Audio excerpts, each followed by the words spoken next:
What's up, gamers? Hi, Guardians, and hello, Internet. Welcome to another SloopGaming video. Joe Blackburn, the game director of Destiny 2 from Bungie, recently dropped a Twitter post in regards to the community reaction, a very negative reaction to the state of the game that was published not too long ago. So we're going to take a look at this. First time watching. We're gonna let it play through. I'm gonna try and let it play through without commenting, but if something is jarring, I will stop it and give my opinion, but I will definitely lend my thoughts at the conclusion of this. And I certainly want to hear what your thoughts are in the comments section below. I will be putting this together and released on the SloopGaming YouTube channel ASAP. So thank you for joining here on the live stream. And without further ado, let's listen to what Joe has to say. Joe, and I'm just here to check in on how Destiny's going. So a few weeks ago, we put about a state of the game communication that wasn't up to our standards for what y'all have come to expect for those kinds of communications. It didn't provide the high-level vision that we normally provide. And really and truly, a bunch of us were heads down working the final shape and weren't able to give it the sort of care and love that we normally put into these kind of communications. And that's nobody's fault but mine here on this.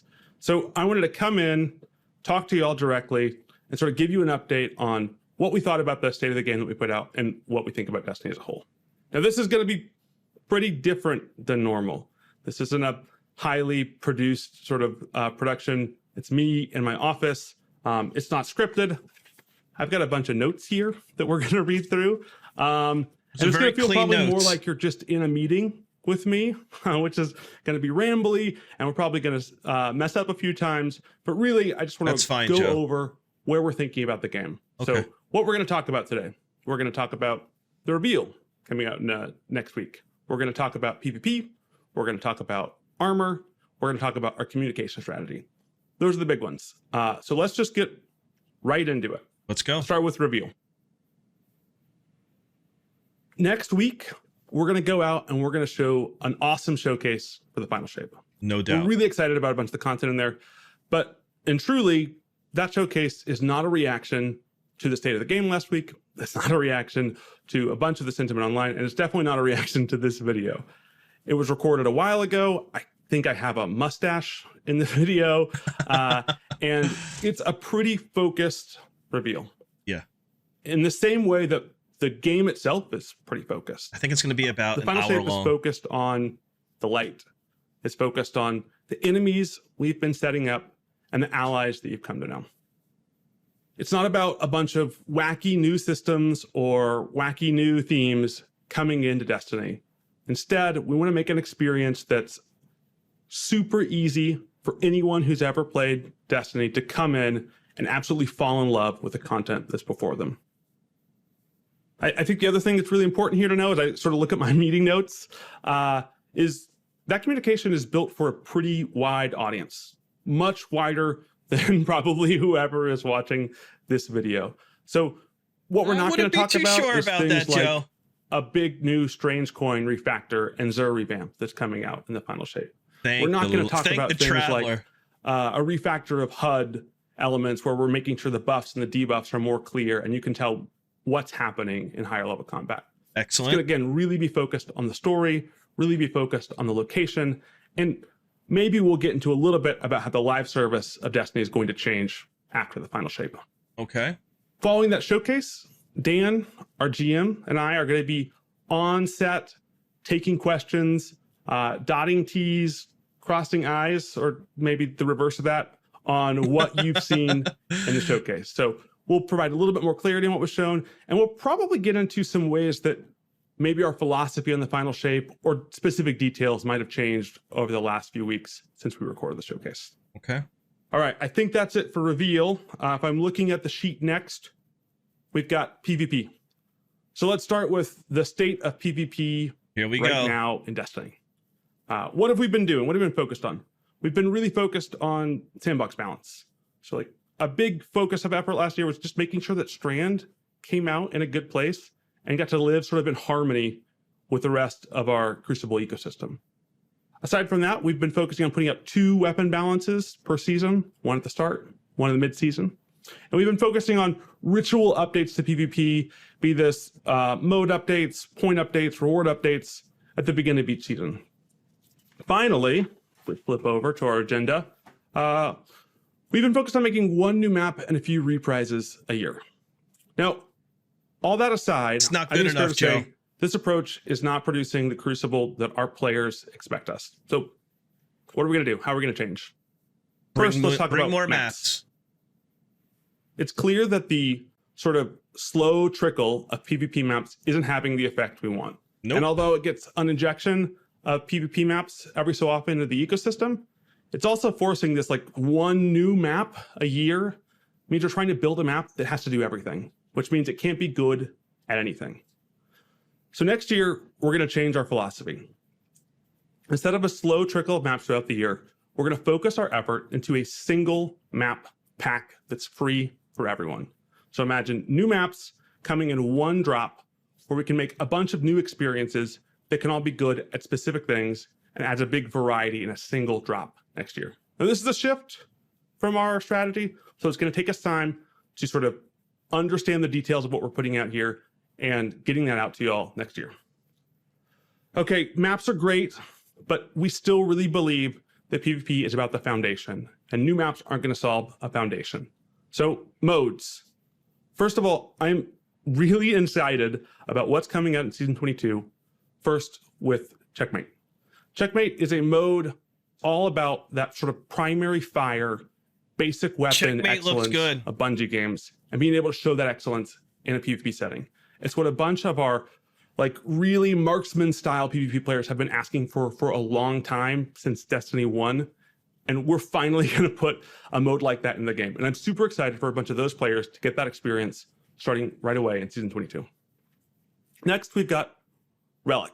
And so Relic is a different kind of mode. And it sort of is a building off of these experiments that we've been doing with things like Fortress or Eruption, where it's about this quality Destiny sandbox experience of your guns and your powers that escalates when you succeed in sort of a crazy mayhem-like experience. And we think the balance of those 2 things is a really great time to sort of spin away from other parts of the game and get the full spectrum of what Destiny has to offer. I'm really excited about things like Fortress, and I'm really excited that Relic is going to provide an experience like this that is both, you know, fun for people that are really good at slaying out and also has these sort of like high octane hijinks moments to it. I'm curious how Relic will play out. But that's what we've already committed to. So let's talk about some new things that we think we need to do. One, we know we need to bring more of our modes into the core playlists. We've been putting a lot out in labs. We've been putting a lot out in Iron Banner. And to be honest, there's a few obstacles to us putting these into our core playlists, be this VO or small bug level issues that we just were like, I don't know if we're ready. I think that has been blocking us from doing the right thing here. So we're going to take on some of that bug wake. We're going to take on some of a little bit of the jank, and we're going to say, no. This isn't worth us not putting into the mode. And so we're going to take some of these modes that we've been putting in Crucible Labs, that we've been putting in Iron Banner, and taking them and putting them into the core PvP experience that most of our players experience. We've also heard a lot about comp, and particularly about the way that we reward points in comp. So we want to take a new approach to the way that we're balancing points in comp.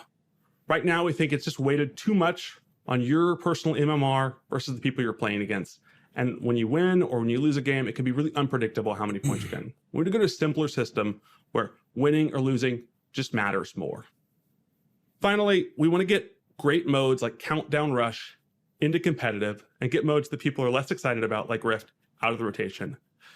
Making that competitive experience more about the game modes that, you know, our players enjoy.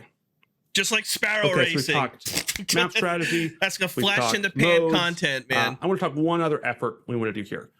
We're going to bolster what we call a PvP strike team. Throughout Destiny development, we've built strike teams for efforts before. This has probably been sort of invisible to you all in the audience, but in moments like in between Curse of Osiris and Warmind, we built a strike team for Destiny investment. This team was sort of built around hey, how can we make it more rewarding and more enjoyable to just get stuff in Destiny 2? This team built stuff very quickly, like what would eventually become the masterworking system. They also went through, knocked out a whole bunch of bugs, knocked out a whole bunch of quality of life issues. We're going to take the same effort and we're going to build a PvP strike team around the same principle, but have it focused on the Crucible. It's going to be led by PvP developers, and it has a really interesting playbook for how this works. And that's that first the team decides what they want to do. They as a team get together, say, hey, these are the changes we want to make. Those changes go through me. They go through our systems CD. And then when we say, yep, those are great changes, they immediately get communicated with you all in the community, right? So this will be going out in a TWID, going out in a Twitter post, or going out on Reddit, right? Just sort of some immediate blast, like, hey, these are the changes coming. Yeah. And those changes get communicated even before they start getting implemented. And then we start getting implemented. We found this formula is a really successful way for us to be able to push through changes quickly into the community. And I think one of the most exciting parts about these strike teams is we build them based off of community feedback. So these strike teams are built from the ground up to look at, hey, what are the pain points that are hitting our community the most? And so all this list is going to be built and burned down from, hey, these are the big issues the PvP community is looking at in Destiny. All right, I think that's the end of the PvP part of our agenda. If I'm looking at our notes here, I think we're now. That's big news. Armor. A dedicated team to kind of jumpstart the content. Since we talked about this part about armor, but we might have talked about it before. I want to start with talking about like armor visual categories in Destiny. So at the top, we've got what we call aspirational armor. This is stuff like raids, trials, dungeons. We want the armor that comes from these activities to be flashy, or to like really talk about the core of what that experience is. It's really important that when players earn these armors, they feel proud, they want to wear them, they want to show them off in the tower. Next, we've got silver, right? This is armor that you can buy for the store for silver. It's important for us that this feels like it's sort of breaking the mold of what you could expect in a Destiny game. It's our place to experiment with stuff that's a little bit fourth wall breaky. And importantly, we want anyone that spends silver on armor to feel like, hey, it was worth it, right? Like I got my money's worth when I spent this armor, it was cool. Then we have what I call narrative armor. This is the stuff that you'll see in any sort of our marketing trailers. This is the stuff that you earn in the season pass. It's the stuff that you earn in the post game of a campaign. And it's really about driving home what that specific moment in time was. So in season 21, it's deep sea diver armor, right? In Witch Queen, it's sort of like weird paranormal detective armor. You'll see what it is in the final shape here in a week or so. But that armor for us is really about like driving home this clear, consistent fantasy of like, oh yeah, I was there. I remember that time in Destiny. Finally, we've got rituals and blues. And this space has always sort of been about that core Guardian fantasy. What does the Guardian look like that you would imagine sort of the stereotypical everyday Guardian, or the Guardian that you see on the front line? Maybe tragically a Guardian that tried to go into the portal of the Traveler and then gets cut up into a million pieces. This is that spot. And we need a lot of armor here to sort of flesh out those fantasies. Now, sometime in the middle of last year, we sort of reevaluated our priorities on armor. And we said, hey, we need to be spending more on the armors that people care the most about, the people that earn, that spend, that do all this to this so they can sort of get these armors in the game. So this is like our PvP stuff in trials, our aspirational stuff in raids and dungeons, our narrative stuff. We thought we weren't consistently hitting the bar enough in those looks. And I think that since that initiative, we've been really successful in this. We've put out great stuff in terms of like cowboy armor for Spire. We've put out awesome stuff in the Root of Nightmares raid, and we've put out a bunch of awesome armor sets for sort of a deep sea fantasy last season and Season of the Deep. Now, what we failed to do when we reprioritized, hey, where are our resources going, is communicate this to you. So we knew that when we made this change, we weren't going to be able to make a ritual armor set every single year. And we thought, okay, well, that's fine. We have a lot that fits this sort of base Guardian fantasy. But we should have communicated that out to you. And so, one, I'd like to say, this is not a thing that we're never going to invest in. We're investing in it again in the final shape. There's going to be a whole nother ritual suite of armor. And we're excited to sort of replenish that base Guardian fantasy. But just because we're doing that in the final shape year, that doesn't mean that we communicated this soon enough. So also for this year, We want to take an armor set that we were going to put in the eververse, and we're saying, no. We should have communicated this earlier. It's really important that our fans can trust us. Let's take this armor set that we were going to use in season 22 for the eververse set, and let's say, no, it's going to be free, and we're going to put it as a ritual rewards.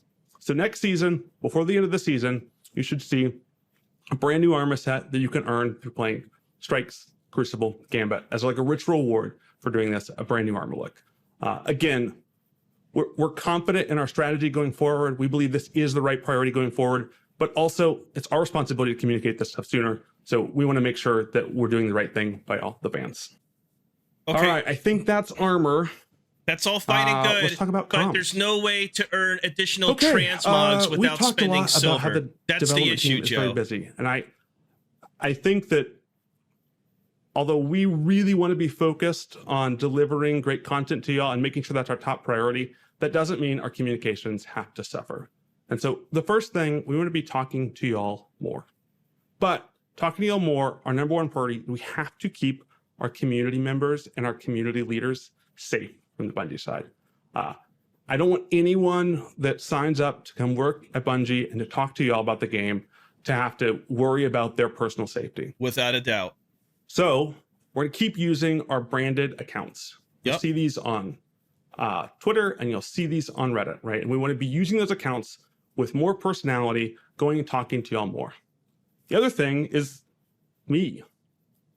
I play the game a bunch, and we know right now I don't have a bunch of time to be writing sort of big, long blog posts like you would assume. But when season 22 rolls around again, I'm going to be in the game a lot. I'm going to be playing a lot. So what we want to do is commit to a few times next season and the season after.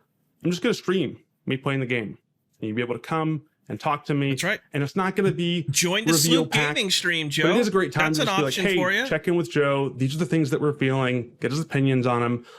And hopefully, if I can get and play with some of our like elite players, me learn a bit more of the game. I learned a ton from playing with you all. Joe, I'm not going to call myself elite, but I love the co-stream with you, brother. So I want to commit, get out there, play some PvP, learn from some experts, and play alongside all of you next season. Let's go, Joe.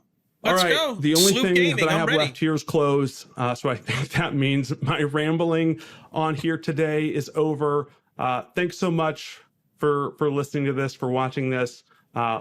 Really excited to see a bunch of y'all next week at the reveal. Bye. There's a lot to discuss here. Okay, there's a lot to discuss. We're gonna go into the blue room because it's a cooldown right now. Okay. First of all, Joe, thank you very much for taking the time to deliver this impromptu, somewhat non-scripted message to the Destiny 2 community. On behalf of Sloop Gaming and my community and my friends that are avid, long-term, dedicated, just, you know, very positive Destiny 2 players, thank you so much for this level of transparency. It's cool and it's very much appreciated. The PvP side, right? Let's just get that out of the way. The fact that you're putting together a strike team is fantastic. I don't think it's a little too late. I think it's definitely proactive. Perhaps should have happened earlier. I wish you kind of would have elaborated on why, because it's not as if the uproar for PvP is at a fever pitch in season 21. It's been the same staccato level for months on, going on years, at least in my opinion, right? Everything from like legitimate complaints to your average PvP belly aching. It's been loud and clear for years right now. And it's just, it's beyond me to understand why it's taken so long to introduce multiple maps. Just throw the community a bunch of maps. Again, you know, I'm not a developer, right? And I'm not going to exercise the meme here. I'm not an armchair dev, but, right? I'm not here to put the word but in there, right? it's involved. It takes place. You run a business. You just don't want to put a product out to a market just because the consumer base wants it. It needs to function within your business model and within the systems that you have in place. I understand that. But when the community, and I use the word but there, however, when the community outroar has been this loud for years, shifting gears as you are now, why was that not implemented earlier? That's really like that's really what I want to know. You know, is it because you weren't just turning a blind eye? Is it the teams and resources which you didn't care to comment on? I mean, as far as the state of the game, and commenting on that, dropping that line and using that as a scapegoat for all the shortcomings and mistakes and gaffes in the game from on the developer side, why you wouldn't like address that here is just I don't understand that, right? So that still needs further elaboration, okay? Because it's not as if Joe came out today and said disregard everything in the state of the game, right? He just took fault for not being transparent on the bullet points that he raised, right? But overall, PvP, fantastic.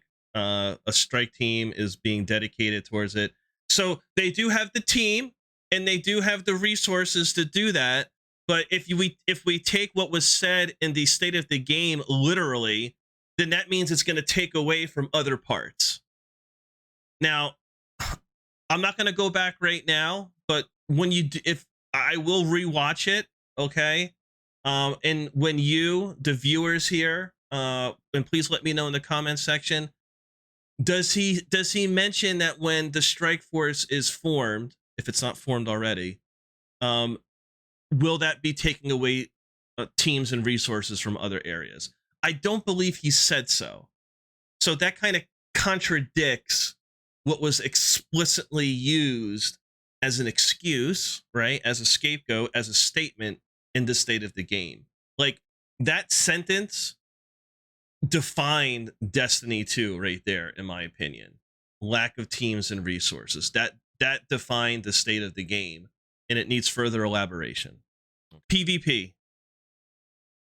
Done. Good. Bad. It remains to be seen. But this one content drop of multiple maps, I think that will help wet the whistle of the PvP community. Balancing, sorry, Charlie, like Destiny 2 will never be balanced. You're talking about space magic and just like regular gunplay. I think for the balancing of what they do is fine. Like in my opinion, as a PvP player, I'm not a PvP main, but as a PvP player who enjoys the Destiny 2 Crucible, I have fun in it. I have to like psych myself up to actually hop in the playlist, right? Because it's definitely a different mentality. Or at least I've mentioned this before on past videos and other streams. I don't have the I don't have like the gamer capacity to just like hop in PvP content and just have fun, right? Like, you know, I'm a very competitive person. I just don't like to walk into an activity and you know, and just get stomped on. I want to make sure everything is cool. I want to make sure I got my chops, my hands and everything that know what they're doing. And you know, I like to be, you know, somewhat proficient to navigate so I can be competitive in it. Do other PvP players have the same type of mentality? If you're a PvP main, I don't think so. I think you just hop in and, you know, you do you, because that's your jam. What do you think of what Joe said? Are you satisfied with a strike force? Is it too little, too late? Please let me know in the comments section. Let me know in chat right now. Talked about the armor sets. Like, I like how they broke down like a behind the scenes what the ideology is behind each armor set. But Joe, I think you're missing the mark here. It's not as if these armor sets aren't attainable. I think the only armor set that's really like out of reach for the average Destiny 2 player is like the flawless Trials of Osiris, right? But I don't, and that's just for like an additional glow, if I'm not mistaken. Like you don't need to have like a natural flawless to get the armor drop, right? Because of the engram systems that they put into place. I don't recall off the top of my head. Again, I don't focus on PvP. For those that do, feel free to comment and inform the rest of us who are watching this video or watching the stream right now. I don't think it's, I don't think the average player is having difficulty attaining armor. I think once it is attained, the difficulty is, well, the roll that I got is horrible, and I'm not farming the armor for its power, right? Because the chances of these like ritual armors and raid armors, you know, the perks on the actual raid armor are kind of moot. You know, there are some benefits, but very rarely when you're in a raid team is everyone decked out using a specific raid armor. They might have one or two pieces to kind of insert a mod to do a thing on a specific activity, but very rarely is there any type of synergy or benefit on equipping all 5 raid armor pieces, right? Especially when they don't roll very well. And most of the time, people are farming for armor, specifically artifice armor, if they're looking to truly min-max, right? So what are they looking to do in these like ritual activities, raids, and what have you? Again, I think acquiring these type of armor sets is definitely within reach of the majority of Guardians out there. They want it for the look. They're not getting the armor or you know, grinding for the power behind these armor. They're grinding it for the look. Case in point, here is the issue. The transmogs that are available to us are absolutely horrible, okay? What you allot to us through AOTW bounties is not enough to satisfy the fashionista Destiny hashtag drip artist of the community with all of their fashion inclinations. It's not enough. And I dare say that even doubling the amount of AOTW bounties available still isn't enough, and almost makes it monotonous and just having to run Strikes, Gambit, or Crucible. I'm not complaining. I think that system and the choice of it is fantastic. And I think it's a great activity to get those transmogs. Like, I really wouldn't change anything in regards to that. But what I would offer is in the season pass, like we get the armor sets, but especially if you pay for the battle pass, definitely give us more transmogs, without a doubt. You know, like whatever we get with AOTW that season should automatically be in at the very least on the paid battle pass. And on the free side, maybe throw in 5 or 10, right? At the very least, so you get like at least 1 or 2 extra sets. And then in addition to that, there should be other ways to earn the transmog, right? So let's just say, how about every time you complete a seal or you guild a title, you get at least 5 transmogs, enough for 1 armor set, right? So every time you're doing something, right? Every time you're doing something, you're getting rewarded. It's not just the title. The title flex is it's fucking played out, man. You know what I mean? Like, it's really played out. You know, like I don't go into the tower and look at someone's like, you know, 8 times gilded Deadeye or whatever it is and be like, holy shit, you know, that mofo is lights out. You know, I'm just like, oh, okay, well, they're doing the things to check the box. That's cool. That's good for them. You know, I don't really like, personally, I don't find myself like in awe of people with titles, right? Like, that's just more of like a personal flex, right?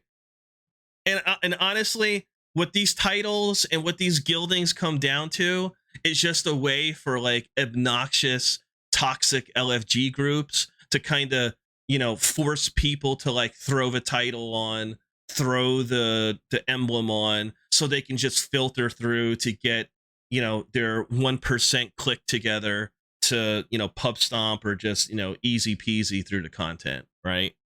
And hey, if that's their prerogative. That if that's I don't agree with the methodology in doing that, right? But if you just want to run with like a 1% crew, then do you, man. You know what I mean? I don't blame you. Like there was a time in my Destiny career where it's like I had zero patience for helping people. I shouldn't say helping all the time, but there were times where would log on, and I just wanted to get through the content, and I wanted to play with experienced players. That doesn't make me a bad person, right? That just makes me someone who values my time in that session to be with other individuals who share the same sentiment. They value their time. They want to play at a higher level, at a higher skill set. There's a different conversation that goes on. There's a different playing off of each other when you're with the type of like-minded player. It's sometimes it can be fantastic and everything is positive, but a lot of times in that 1% sphere, it's very tense. It's very demanding driven. Especially through an LFG route, and you don't have like that type of personal relationship. It's like you either know your shit or you don't, and if you don't, people are going to remove you from the team, right? #kick. But without going off on that rant, the transmog system should have been addressed. You're going to talk about armor, Joe? You're going to talk about armor, but you're not going to talk about transmog. Again, a missed opportunity here. I appreciate the transparency, but a missed opportunity. Okay. And then what else? He opened up with an apology of not communicating. And then kind of came full circle with the fourth bullet point about, how they're going to be transparent. He did reiterate, about, not being hostile towards the CMs and the devs. That, listen, hats off to Bungie, but you're not the only you're not the only player in the game, right? Other studios out there, other CMs, like you're all in the same ballpark here. You know what I mean? You're all playing the same game. You're all in the same ballpark. Some, others might disagree with that metaphor, but it's like the audience that you're playing to, the consumer base, the players, the gamers, like you're never gonna, like, there's always gonna be like those rotten apples. Like, I pray that you don't receive any death threats. It's just horrible, right? Or anyone that crosses that type of line. But listen, with the way humanity plays itself out, like it's gonna happen again, and I don't like to think like that. I hope nothing does like that ever occur, and I hope that whoever does decide to do anything like that and cross that line is is held responsible, whether legally or a ban or however it is. I hope that that person, that thing, gets shut down ASAP, and that certainly won't deter you from just wanting to be yourselves and be open and transparent and communicate and have personality in your tweets. But when you go the route of personal, it's going to get personal, right? Because not everyone, especially in social media, which is, no holds barred, court of public opinion, everyone is judge, jury, and executioner, every second, every post, every share. Like you're gonna open yourself up to it, right? So I honestly, as a consumer, I'd rather just hear you say, we will be transparent when the opportunity presents itself, right? But don't, on the other side of your mouth, say, well, if you talk to us too harsh or overstep the bounds, especially with the severity of like what has occurred in the past, i.e. death threats and what have you, then we're going to shut it down, right? Which, it's horrible that has happened, right? But with getting personal on social media, I think that's just the ballpark, the game that you and other studios are playing in, or playing towards your audience. So Hopefully none of that happens moving forward. But this this is enlightening, to say the least. I'm very much looking forward to the showcase on the 22nd here at SloopGaming on Twitch. We're going to be airing it live. Very much looking forward to seeing everyone in chat, getting your thoughts. Bungie has my money straight up.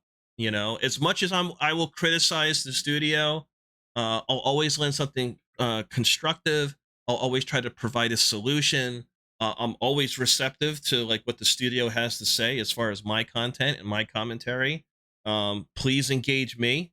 I always say I'm not just here to play video games. I'm here to engage the community, and the developers and the studios are part of the community, of course. So SloopGaming is here. Joe, you say you want to hang out and play Destiny 2?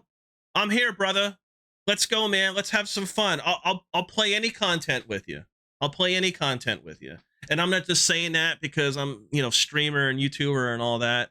Like, I would love to get more involved with Bungie and the development team and just get to know what makes you guys tick outside of, you know, what you present on your streams and on your social media, right?